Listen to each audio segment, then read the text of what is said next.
মাথার মেঘ দেখে দেখে দেখ এই যে দেখছিস হ্যাঁ চলছে বর্ষাকাল আগে দেখা যাচ্ছে না সে এটা তো আসলে ধুরা সাপ না ধুরা সাপ এটা তুলছে এটা ভয়ঙ্কর সাপ এই যে পেঁচিয়ে রয়েছে চারিদিকে পানি বেশি হওয়ায় মানুষের ঘর বাড়ির আশেপাশে আপনার সাপ অবস্থান করতে পারে।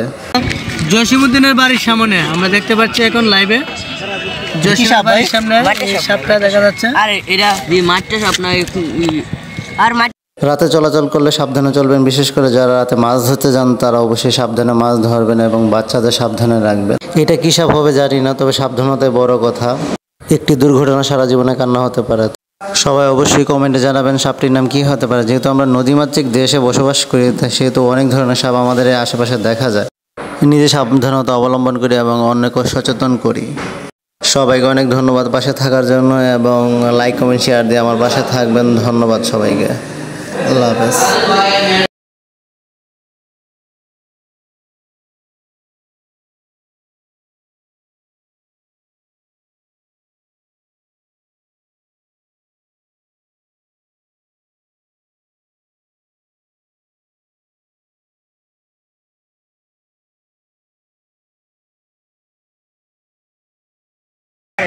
আস্তে